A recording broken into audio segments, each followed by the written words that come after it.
മാങ്കൂട്ടത്തിലിനെ തൊടാൻ സാധിക്കില്ലെന്ന് കട്ടായം പറയുകയാണ് രാഹുലിന്റെ അഭിഭാഷകൻ ജോർജ് പൂന്തോട്ടം. എന്തിന്റെ അടിസ്ഥാനത്തിലാണ് പരാതി നൽകിയതെന്ന് പറഞ്ഞ ജോർജ് പൂന്തോട്ടം മുഖ്യമന്ത്രിയും ചാനൽ മുതലാളിയുമാണ് ഇതിന്റെ പിന്നിൽ കളിക്കുന്നതെന്നും ചൂണ്ടിക്കാണിക്കുന്നുണ്ട്.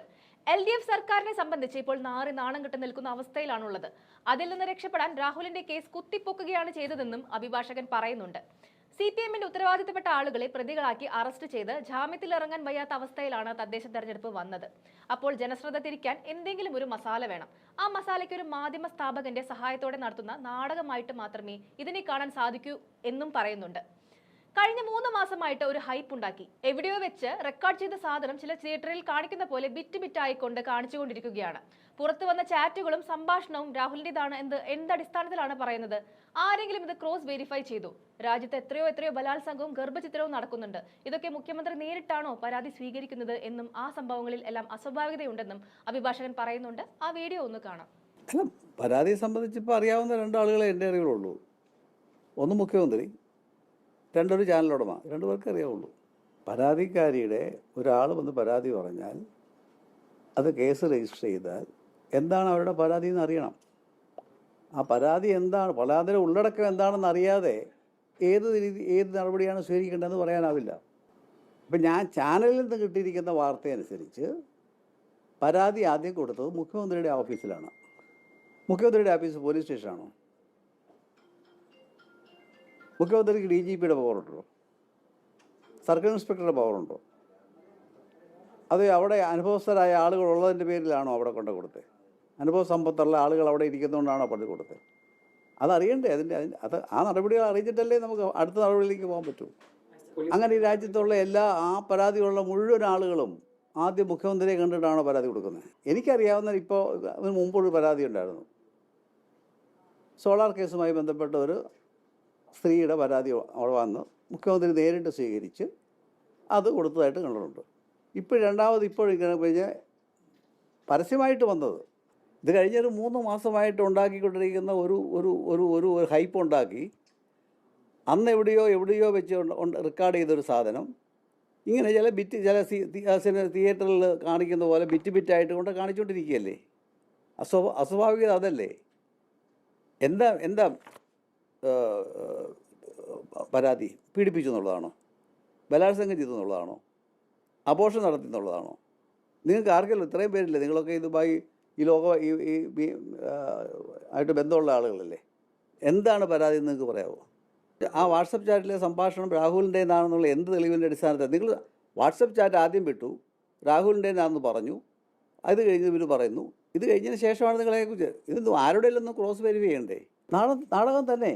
ഇതിപ്പം ഒരു ഗവൺമെൻറ്റിനെ സംബന്ധിച്ചിടത്തോളം ഗവൺമെൻറ്റിനെ ഫേസ് ചെയ്യാൻ വയ്യാത്ത പൊളിറ്റിക്കലായിട്ടുള്ള ഒരു സംഭവം ഡെവലപ്പ് ചെയ്ത് വന്നിരിക്കുന്നു.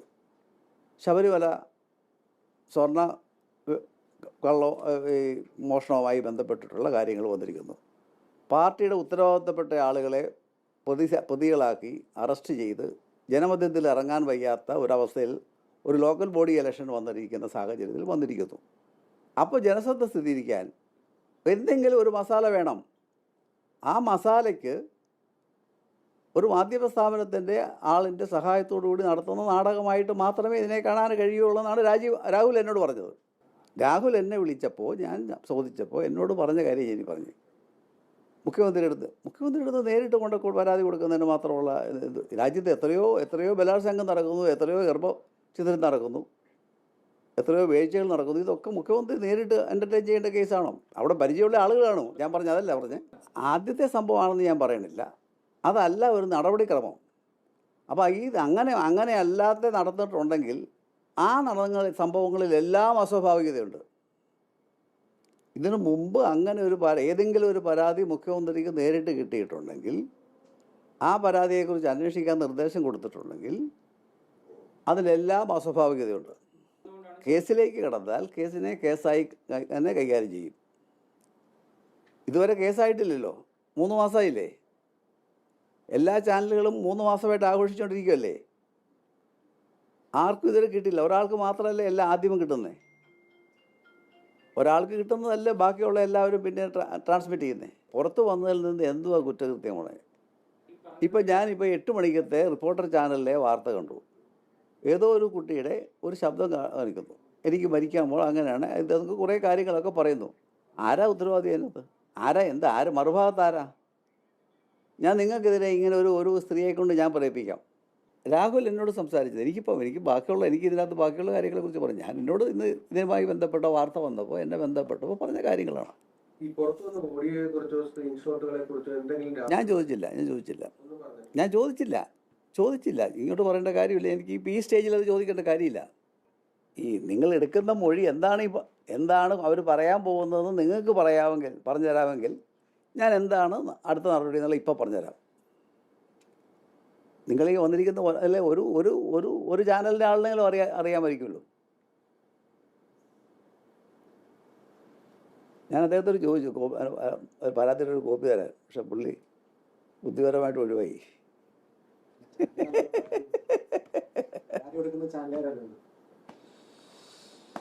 നമ്മളൊക്കെ ഈ നാട്ടിലല്ലേ ഇപ്പം സുഹൃത്ത് ജീവിക്കുന്നത്.